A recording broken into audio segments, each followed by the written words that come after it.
उहे महिमान आहिनि साईं मदद अली सिंधी साहब पाण तहक़ीक़ जो हिकिड़ो वॾो नालो आहे जंहिं शहीद अला बख्श उमिरो ते घणी तहक़ीक़ कई आहे।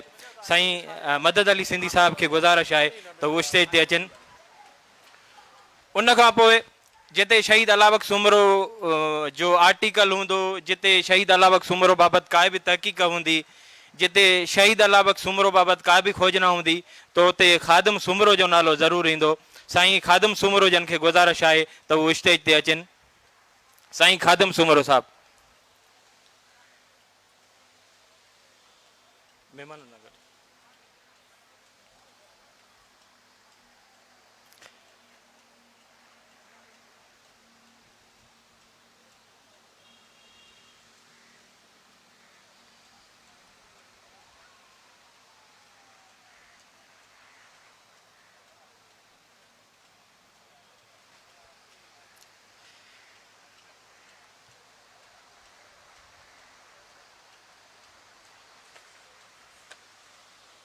मुझी पेन किरी पई काथे तव्हां ॾींदो 2 मिंट किरी पई काथे।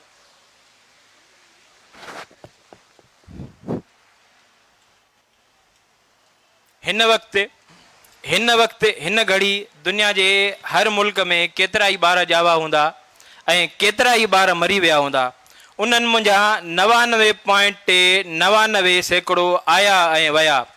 तारीख़ रुगो 0.1% खे पंहिंजे वर्कनि में जॻह ॾींदी आहे, पंहिंजे भाकुर में बंदि कंदी आहे, उनखे चुमियो ॾींदी आहे। समूरी ॻाल्हि जो मक़सदु, समूरी ॻाल्हि जो मतिलबु त जाग्राफीअ में त हर कोई ज़िंदा रहंदो आहे, पर तारीख़ में को ज़िंदा रहंदो आहे। सिंध जी निमाणी तारीख़ में जेके माण्हू आया, जेके सुनहरी किरदार आया, उन्हनि में शहीद अला बख्श उमिरो बि हिकिड़ो आहे। अॼु जी कॉन्फ्रेंस, अॼु जे सेशन जो मक़सदु आहे शहीद अला जदीद सिंध जो क़ौमी हीरो शहीद अला बख्श उमिरो। उन खां पहिरियों साईं नाले वारे मौक़िक़ ऐं लेखक साईं महबूब सुमर जा किताब आयल आहिनि 2। जदीद सिंध जो क़ौमी सरवान शहीद अला बख्श उमिरो हिकु सिंधी में बि आहे, हिकु अंग्रेज़ी में आहे। उन जी मुहरत लाइ थींदो। साईंअनि खे गुज़ारिश आहे त थोरो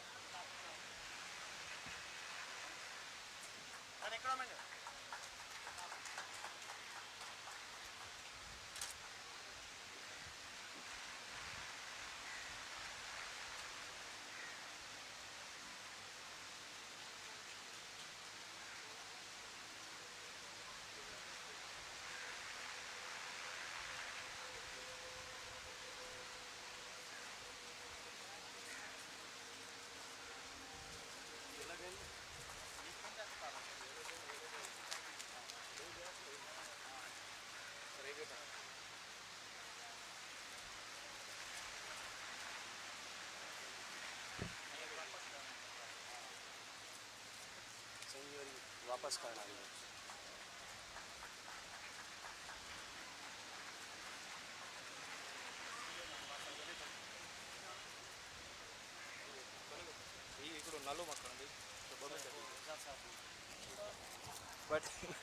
ॿ 3 मिंट दे ॾियो न, उन नालो बालो खणंदुसि।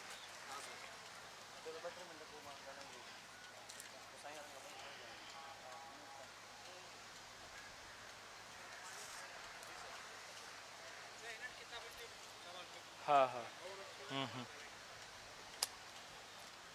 शहीद अला बख्श। हाँ हाँ सभ खां पहिरियों साईं मदद अली सिंधी साहब, साईं सवाल आहे त शहीद अला बख्श उमिरो वॾी तारीख़ रखे थो। साईं खां सवाल आहे त शहीद अला बख्श उमिरो जदीद तारीख़ जो क़ौमी हीरो आहे, छा उन ते उहा उन ते उहा तहक़ीक़ थी आहे जेका हू तहक़ीक़ घुरी रहियो आहे। साईं मदद अली सिंधी साहब। सुमरा साहब महिरबानी। सभ खां पहिरीं त आउं इहा ॻाल्हि चवंदो हलां, असां वटि सिंध में सियासी तहक़ीक़ जो बुनियादी कोन विधो वियो आहे। जेकॾहिं बुनियादु विधो वञे हा त आउं सम्झां थो त हिन मजमूए में अॼु 4-5 हज़ार माण्हू हुजनि हा।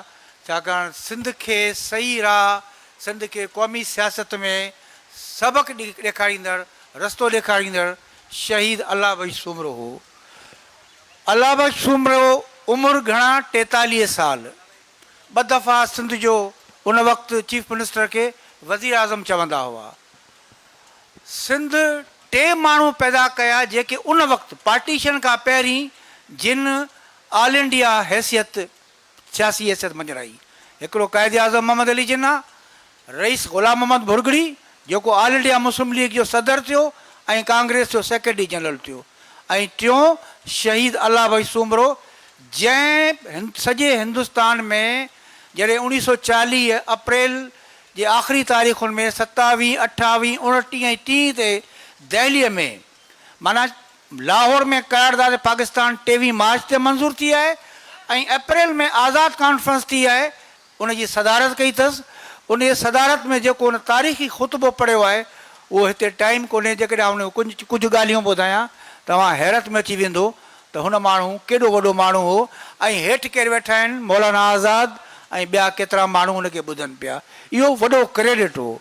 हू इन ख़्याल जो हो, हीउ आउं कोन थो चवां, हीउ उनजो सियासी मुख़ालिफ़ अली मोहम्मद राशिदी उहे ॾींहुं उहे शींहं जी पहिरें भाङे में लिखे थो त जेका ॻाल्हि अल्लाह भाई सूमरो चवंदो हो उहा असांखे देरि सां सम्झ में आई। हू चवंदो हो त हिंदुस्तान में सियासत जो बुनियादी लफ़्ज़ कंहिंजा आहिनि, अली मोहम्मद राशिदी जा, सियासत जो बुनियाद तनहा इक़्तिसादात ते हुअणु खपे, न कि मज़हब जे बुनियाद ते। जेकॾहिं अवां सियासत जो बुनियाद मज़हब जे बुनियाद ते रखियो त अॻिते हली इंतिहाई सियासी ख़ौफ़नाक ॾफेर पैदा थींदा। इहो हो शहीद अल्लाह भाई सूमरो, जंहिंजो मौक़िफ़ इहो हो त सिंध में जागीरदारी ख़तमु थिए, हुन जागीरदारी ख़तमु कई। हुन सिंध में मज़हबी बुनियादनि ते मंज़िलगाह जहिड़नि जी मुखालफ़त कई। हुनजो चवणु हो त ब्रिटिश साम्राज वेड़ायो ऐं विड़ो ऐं हुकूमत करियो जी पॉलिसी ते हली रहियो आहे, इन खां पासो करियो। ऐं अंग्रेज़नि जीअं 1843 में सिंध वरिती हुई उहा उहे वापसि कई वञे या सिंध खे ब्रिटिश एम्पायर जो हिसो बनायो वञे। हू चवंदो हो त सियासत जो बुनियाद कंहिं बि तरह सां मज़हब जे बुनियाद ते न रखो। ऐं सिंधी क़ौमियत जेका आहे, हाणे आख़िरी आउं लफ़्ज़ चवंदुसि, उहो जेका 1940 में तक़रीर थो करे उहा स्टेट्समैन्स कलकत्ते में शाये थी आहे, उन जूं 2 लाइनूं आहिनि। हू चवे थो असां सिंधी सिंध जा माण्हू कंहिं बि तरह सां मज़हबी मुनाफ़रत खे नफ़रत था करियूं।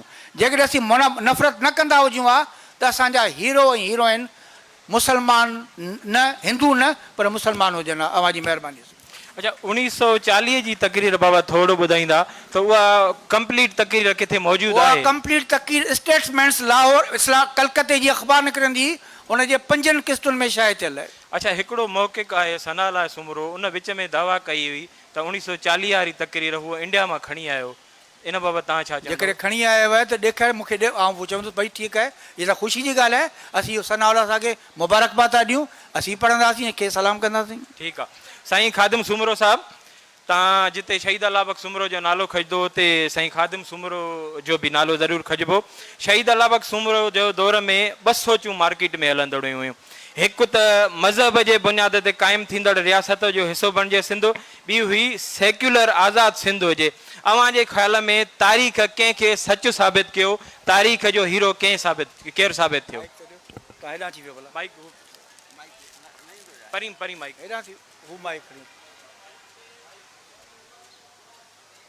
हा, इहो हेॾां अचो तव्हां, हेॾां अची। न न न सर, न डिस्टर्ब थींदव न वरी न साईं, न न तव्हां डिस्टर्ब थींदव हूंदो न हिन में। हा, हले थी, हाणे हले थी, हाणे हले थी, तव्हां ॻाल्हायो।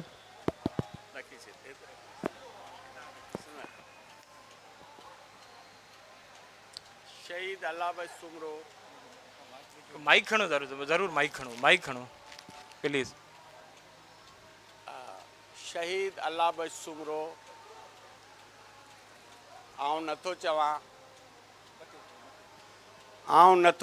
इहो गवर्नर सिंध ह्यू डो थो चए। पहिरियों सिंध जो माण्हू आहे जंहिंजे लाइ ह्यू डो थो चए त अल्लाह भाई सूमरो पाण खे बैनुल अक़वामी शख़्सियत सम्झणु लॻो आहे। पहिरियों सिंधी आहे जंहिंखे ब्रिटिश इहा ॻाल्हि तस्लीम कई आहे त हू इंटरनेशनल बैनुल अक़वामी स्टेचर जो माण्हू हो। जदीद जेका सियासत आहे उन में जेको अल्लाह बख़्श जो इहो कंदो। Very good. ॿी ॻाल्हि मां चवणु घुरां थो त ॾुख इन जी ॻाल्हि जो आहे जो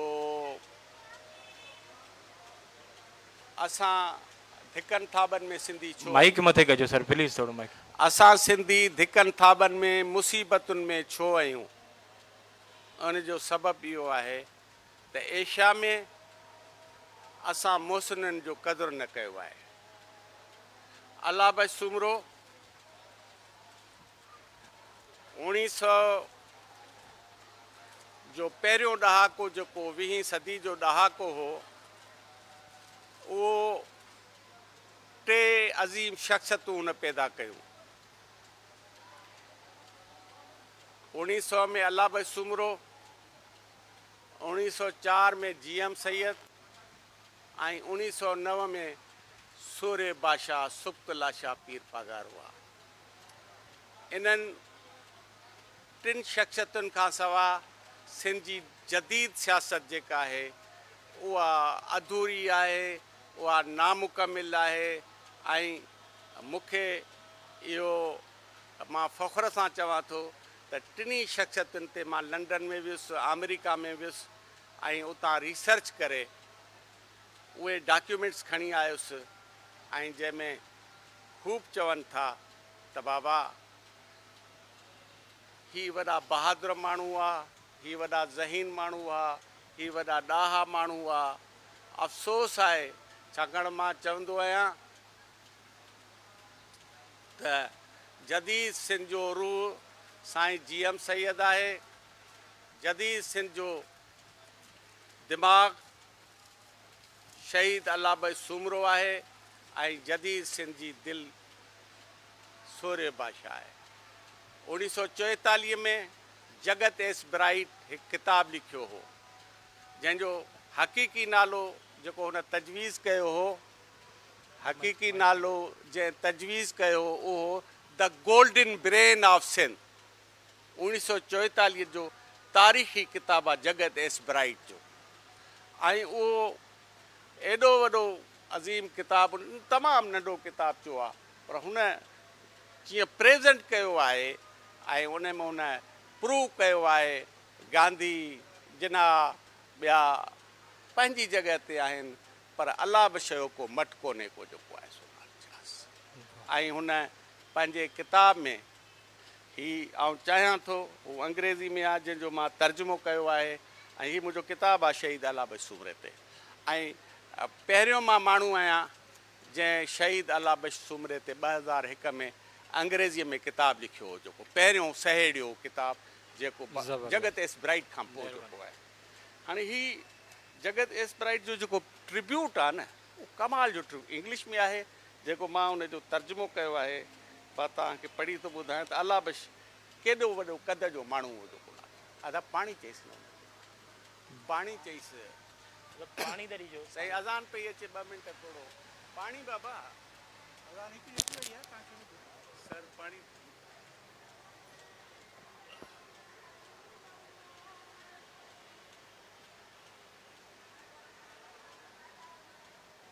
कहीं पानी परे है तो बिस्मिल्लाह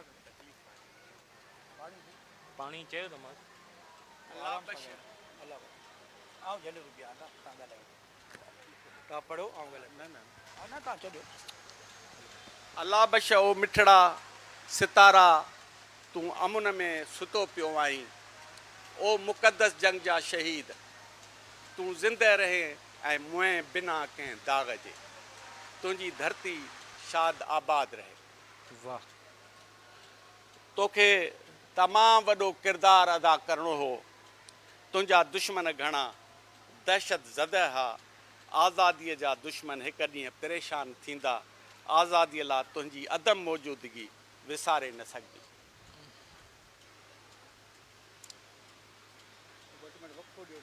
हा यार पाणी पाणी नथा रखनि साईं खादिम सुमरू साहिब ॾांहुं ॿीहर था हलूं। हाणे वरी वापसि था अचूं साईं मदद अली सिंधी साहिब ॾांहुं। मदद अली सिंधी साहिबु तारीख़ जो वॾो तालिब इल्म बि चऊं, अच्छा तारीख़ जो वॾो साईं प्रिंसिपल बि चऊं। साईं खां बि तारीख़ बाबति सवाल कंदुसि त तारीख़ जो सिंध जी तारीख़ में वॾो क़तल मुंहिंजी नज़र में शहीद अल्लाह बख़्श सुमरो हुयो। छा तारीख़ जी दुरुस्तगीअ लाइ शहीद अला बख्श सुमरो जे क़त्ल जी ॿीहर जांच थियणु घुरिजे? साईं हीअ त हिकिड़ी डिघी ॻाल्हि आहे, उहा त ॻाल्हि सही आहे, पर आउं हिकिड़ी ॻाल्हि कंदो हलां त आख़िर अॼु जे दौर में असीं अला बख्श सुमरे खे छो था यादि करियूं? इहो तमामु अहम ॻाल्हि आहे। असीं पंहिंजे क़ौमी हीरोज़ खे इन करे यादि कंदा आहियूं त जीअं असांजे नसुल खे उहा ख़बर पवे त उसूलनि जे बुनियादनि ते कहिड़ियूं कहिड़ियूं क़ुर्बानियूं ॾियणियूं पवंदियूं आहिनि। छा इहा तवक़ु करे सघिजे थी त ॿ भेरा वज़ीर आज़म माना सिंध रहंदड़ उनखे ख़बर हुई त जॾहिं महात्मा गांधी अपील कई त बाबा समूरा ब्रिटिश याफ़्ता जेके इनाम इकराम वापसि करियो, हुन ऐलान कयो त आउं समूरा लक़ब वापसि थो करियां अक्टूबर 42 में। इहा तमामु हुनखे ख़बर हुई त हीउ जेको ऐलान पियो करियां हुनजे करे मूंखां ई वज़ीर आज़म खसींदा। हुनखे चयूं तूं इस्तीफ़ा ॾे, इस्तीफ़ा ॾियण खां इनकार कयईं ऐं हुनखे लाथो वियो। इहा ॻाल्हि जेका आहे सा ऐं कुझु महीननि खां पोइ 14 मई 1943 ते ही माण्हू फ़क़ीर मंश जॾहिं टांगे में वञी रहियो त हिकिड़े साज़िश तहत हुनखे फायर करे मारियो वियो, शहीद कयो वियो। उनजो रत रंगियल चोलो बि हिते जी तस्वीर मूं वटि पई आहे, आउं तव्हांखे ॾींदुसि। हाणे ॻाल्हि इहा आहे, तव्हां जॾहिं क़त्लनि जी ॻाल्हि था करियो त मुंहिंजा साईं अंग्रेज़ वॾो होशियारु माण्हू हो। अंग्रेज़नि ॾाढी चालाकी करे उन वक़्त जे वज़ीर ख़ान बहादुर मोहम्मद अयूब खोड़े खे गिरफ़्तार कयो।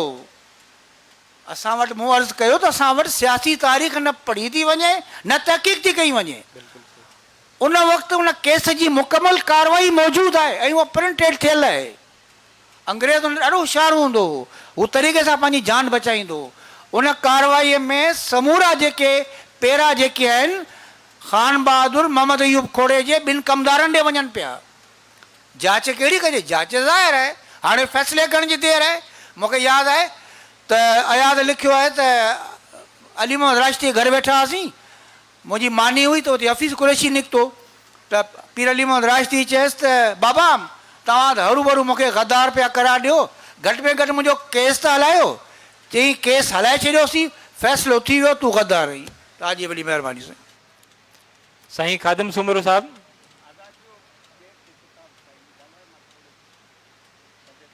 साईं हिकिड़े किताब ते चओ पिया जंहिंजी मुहरत थी उन ते तव्हां ॻाल्हाईंदो, भले उन ते ॻाल्हायो जेसि ताईं ख़ादिम सुमरो साहिबु। साईं हाणे ॻाल्हि इहा आहे त अॼु अला बख्श सुमरे जे किताबनि बाबति अला पंहिंजे सुबुह खां पहिरीं ख़ादिम सुमरो लिखण वारो आहे। हिन माण्हूअ खे शाबस हुजे त हिन शहीद अला बख्श खे बि यादि कयो आहे। साईं जेम्स त सभिनी खे यादि आहे, पर अशू केवल रामाणी खे बि पहिरीं यादि करण वारो हीउ माण्हू आहे। हीउ मर्द कलंदड़ आहे, हिन जी जेतिरी बि तारीफ़ कजे उहा घटि आहे। हीउ तन तना कमु करे पियो, हिनखे जेतिरो बि सलाम कजे उहो घटि आहे। शहीद अला बख्श सुमरे ते जेके कॉन्फ्रेंस थींदियूं रहंदियूं आहिनि कराची में, ऐं इहा ॻाल्हि जेका तव्हां किताबनि जी ॻाल्हि था करियो त हिकिड़ो त किताबु इहो थी वियो। हाणे सभ खां ॿियो अहम किताबु जेको हिते अॼु थियो आहे उहो आहे तारीख़ ताज़ा नवाए मार्क।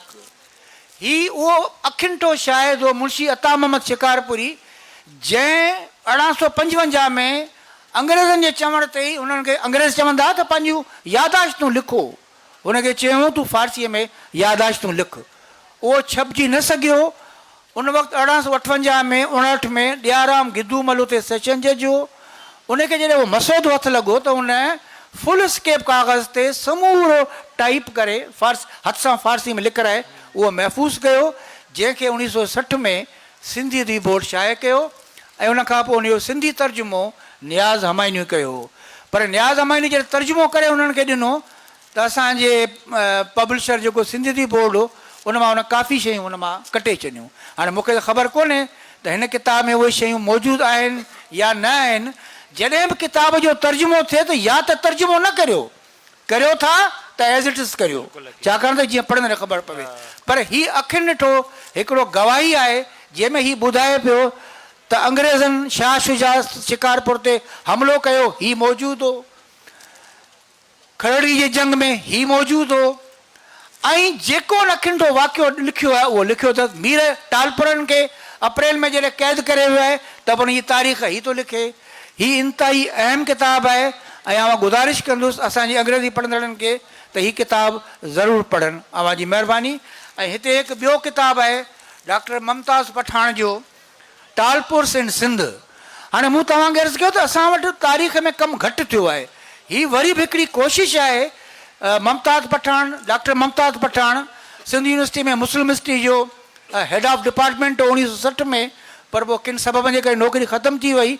पर हू तारीख़ ते कमु कंदो रहियो, पर इंतिहाई चेड़ाक माण्हू हो ऐं उन ते को एतवार कोन हूंदो, कंहिं ते बि हमिलो करे ॾींदो हो। पर हुन माण्हू हीउ वॾो कमु करे वियो ऐं हीअ असांजी हमीदा खून साहब वारनि ॿई किताब शाया कराया आहिनि। मां खेनि मुबारकबाद थो ॾियां। तव्हांजी वॾी महिरबानी।